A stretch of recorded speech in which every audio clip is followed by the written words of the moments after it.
Pictograph. Representing numerical data by using pictures or symbols is called a pictograph. Pictographs are easy to read, express large number of data, but cannot express exact values.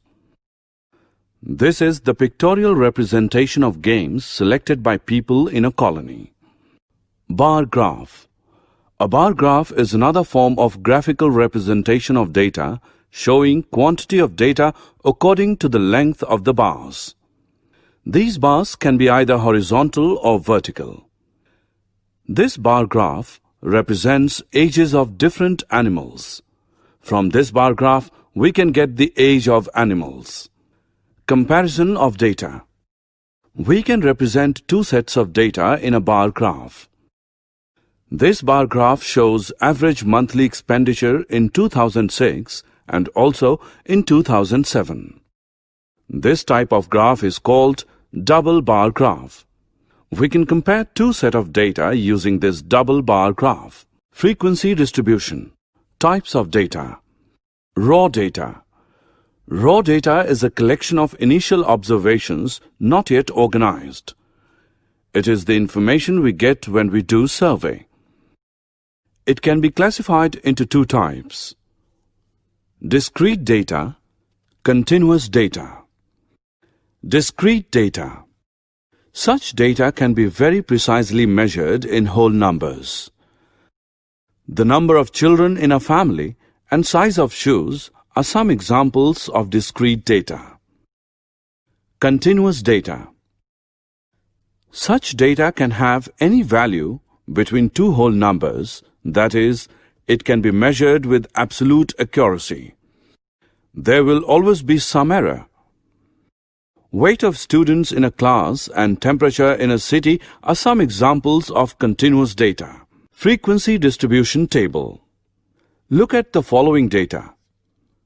It tells you the performance grade of the students in a month: 6, 5, 6, 9, 7, 4, 2, 4, 7, 8, 3, 4, 9, 8, 2, 3, 5, 9, 7, 8, 9, 7, 5, 6, 7, 7, 4, 4, 7, 8, 3, 4. From this data, we know only the performance grade of the students in a month. Let us form a table as follows.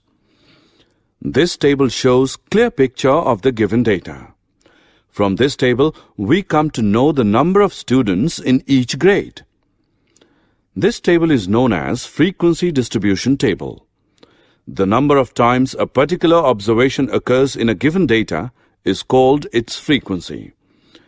A frequency distribution shows how frequently a particular item occurs in a group. Frequency distribution table using class intervals. Example.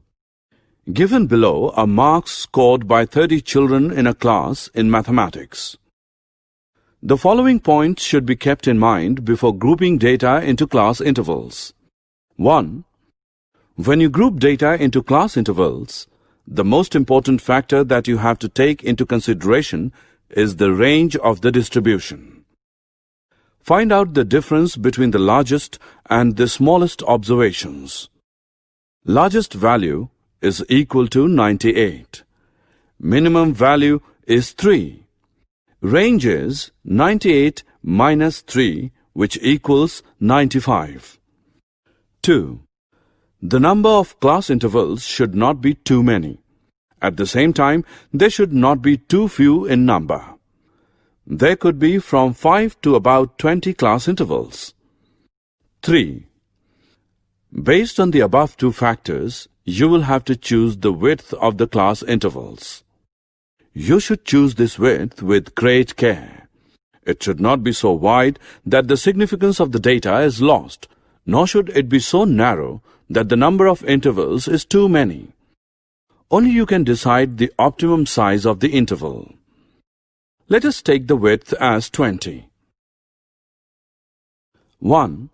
The number on the left of class intervals is called the lower class limit, and the one on the right is the upper class limit. 2. The difference between the two limits gives you the width of the interval or the class size. The mid-value of each class interval is called its class mark. It is obtained by adding the lower and upper class limits and dividing the sum by 2. For example, consider the interval. Lower limit of the interval is equal to 20. Upper limit of the interval is 40. Width of the interval is equal to 40 minus 20, which equals 20. Class mark is equal to 20 plus 40 upon 2, which is equal to 60 upon 2, which equals 30. By looking into the table, we can get some information. 1. Number of students who scored less than 50 marks. 2. Number of students who passed. 3. Number of students who scored above 80. 4.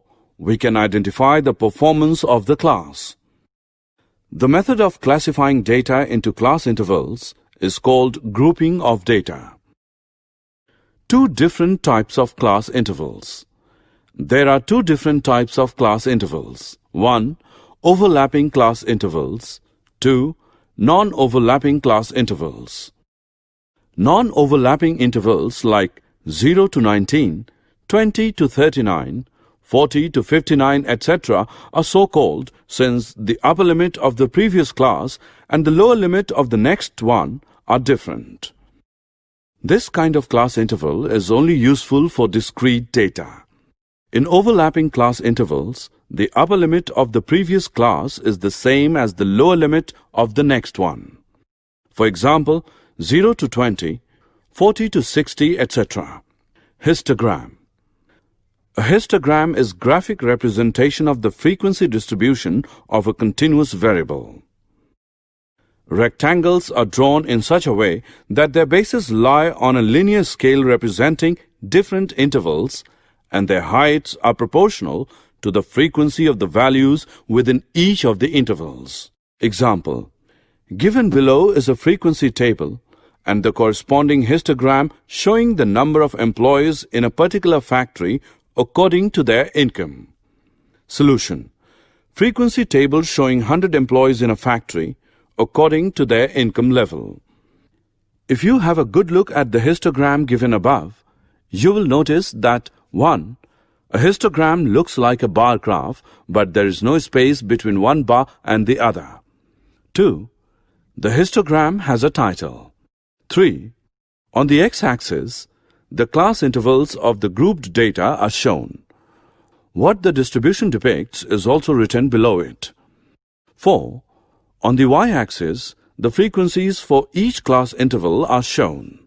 5. On both the axes, suitable scales are taken. 6. The heights of the rectangles drawn are proportional to the frequencies of their classes. Circle graph. A circle graph divided into pieces, each displaying the size of some related piece of information. Circle graphs are used to display the sizes of parts that make up some whole. Circle graphs are also known as pie graphs. Example 1. The favorite colors of students in a school is given in the following table. Before representing it in a circle graph, we have to do the following steps. 1. Find the whole parts. 2.